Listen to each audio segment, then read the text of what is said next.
This video is intended for educational and internet safety awareness purposes only. It discusses disturbing online offending, radicalization, and criminal activity involving young people. Viewer discretion is advised. The internet can offer limitless connection and opportunity. At its best, it brings us knowledge, entertainment, and a sense of belonging. But for one young man from a typical New Zealand town, it became his ticket into total depravity. This documentary aims to present an honest and unfiltered account of the case surrounding the convicted internet degenerate, Rondog Keefe.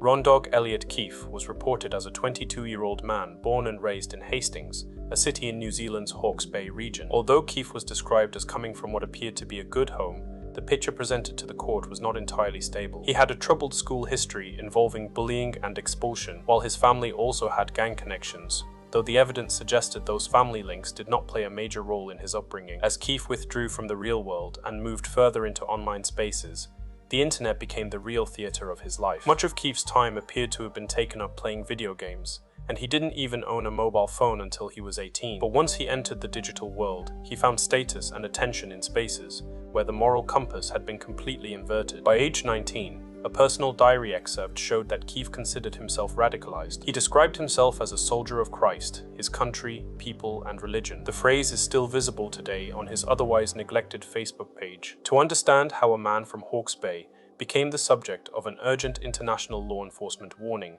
the timeline has to begin on the 22nd of November 2022. According to Keefe's own account, he uploaded a 15-second clip taken from the Christchurch mosque shooter's livestream to a Call of Duty Discord server, Discord being a messaging platform popular with gamers where users can form private chat communities. Shortly after posting the clip, Keefe was contacted by another gamer linked to a group known as 764, an online extremist network connected to hacking, extortion, violent material, and the predatory targeting of vulnerable young people. It was part of a wider online subculture where cruelty, coercion, and harm were not just tolerated, but used as a way to gain status. While the full extent of the group's activities are too disturbing to detail on YouTube, the network was originally created in 2021 by a 15-year-old boy from Texas named Bradley Chance Cadenhead, who named it after the first 3 digits of his hometown's postcode. Keefe agreed to join the group and later claimed he was quickly assigned a task to distribute a degrading image involving a young victim. He said he initially refused, replying with, quote-unquote,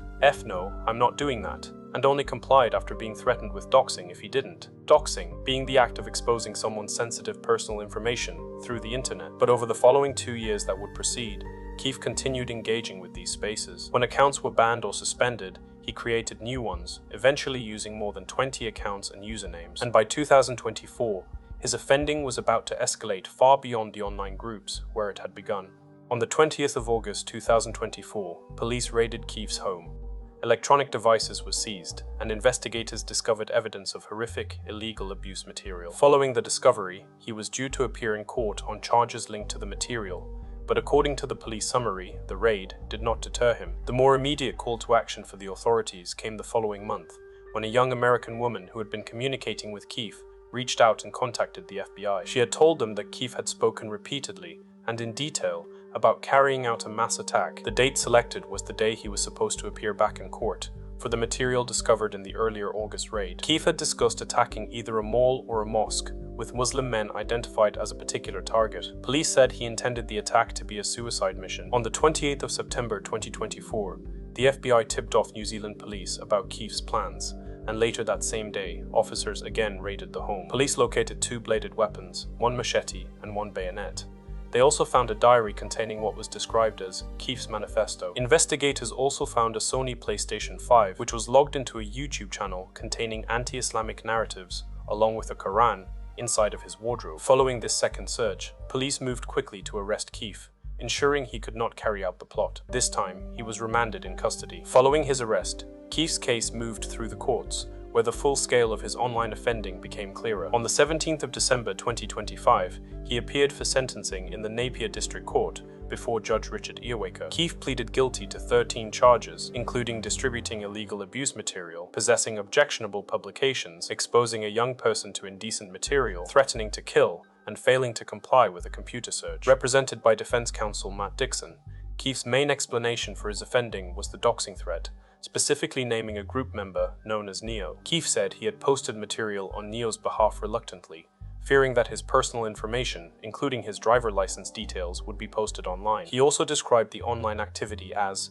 a bit of a war, where groups like 764 would compete to bring down game servers by posting objectionable material. The idea was upload the offensive content, let the server detect the material, and when the safety system was triggered, the server would automatically be taken down. Keefe also claimed he didn't open the files he was posting or distributing, and had no personal interest in the material, saying he would only see the thumbnail for the images. But Judge Earwaker rejected key parts of that explanation. What investigators found told a far darker story. On Mega, a New Zealand-based file-sharing website, an account operated by Keefe contained thousands of media files. More than half were later identified as objectionable material involving the exploitation of minors. The video material alone totaled 93 hours, and the files had been made available through a public link created by Keefe back in May 2023. Keefe also kept a vast amount of material on his phone. At the time of his sentencing, another 50,000 plus media files were still waiting to be examined. The judge went on to state, "In my view, the fact that he continued to do so for almost 2 years, creating and using 24 unique email addresses, indicates that he had an interest in this material rather than fear." The judge also noted that when Keefe was interviewed by authorities for 4 hours, he did not once mention being threatened with doxing or exposure. But the strongest blow to the idea that he was merely a frightened bystander came from Keefe's own actions in July 2024. Under the name Ezekiel Spounder, Keefe contacted a young victim online, pretended to be closer to her age, and offered in-game virtual currency, such as V-Bucks or Robux, in exchange for indecent material. The judge said the nature of Keefe's actions showed he was quite obviously fully engaged on a very personal level. An explanation raised in the case that was somewhat accepted was Keefe's desire to be seen as an edgelord, a term used to describe someone who posts shocking or extreme material online to provoke a reaction. This explanation was supported by psychological reports, which have not yet been released publicly, but were referred to in court. In the words of his defense, Keefe's involvement in 764 gave him a purpose and a level of respect he was unable to achieve in real life. Simply put, he got involved because it made him feel powerful. The picture accepted by the court was not of a victim trapped inside an evil group, but of someone who had actively and continually participated in disturbing and destructive criminal behavior. The final decision was decisive. Keefe was sentenced to 5 years and 4 months in prison, as well as also being placed on the child sex offender register for 8 years. However, offenders are generally eligible to apply for parole after serving just 1/3 of their sentence. And because Keefe had already spent nearly 15 months locked up on remand awaiting trial, he becomes eligible to stand before the parole board this year, less than 12 months after his official sentencing. Another point of interest in the sentencing of Mr. Keefe was that the public was still in the dark about his identity. Keefe had been granted name suppression throughout the case, and even after he was sentenced, his name still could not be reported publicly. After sentencing, his lawyer sought continued suppression, arguing that making Keefe's name public could harm his rehabilitation. New Zealand Media and Entertainment, the media company behind the New Zealand Herald, opposed the application, and Judge Earwaker declined permanent suppression after ruling that the legal threshold had not been met. So at 5 p.m. on the 27th of February 2026, the suppression lapsed completely, and Rondog Elliot Keefe could finally be publicly identified. The case of Rondog Elliot Keefe exposes just how quickly fringe online spaces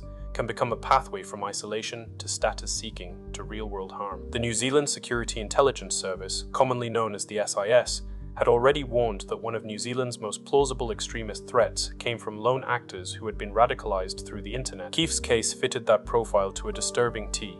A young man isolated online, seeking recognition, socializing in extremist spaces, consuming violent material, all culminating into a planned physical attack against members of the public. It also showed how international these cases can become. What began with a clip uploaded from New Zealand led Keefe into contact with an online group linked back to Texas, before concerns raised by a young woman in America eventually reached the FBI, New Zealand authorities, and finally the Hastings address where the case had first begun. The concern is no longer just old warnings about too much screen time turning your eyes square, or the familiar advice that young people need to spend more time outside.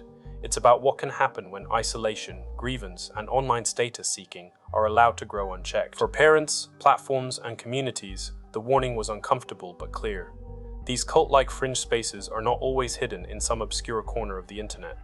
Sometimes they begin somewhere far more ordinary: a gaming server, a chat app, a file link, or an unsuspecting teenager's screen. What are your thoughts on how we can better protect young people from the existence of groups like 764? Were you aware that groups like this can operate almost hidden in plain sight? And when it comes to Keefe's sentence, Do you think 5 years and 4 months reflected the seriousness of the offending and the pot described in court? Share your perspectives in the comments below. If you found this documentary informative, please consider liking this video and subscribing for more in-depth explorations of often overlooked, lesser-known stories. Who else would you like to see us detail next? Your engagement helps us continue to shed light on otherwise unheard narratives.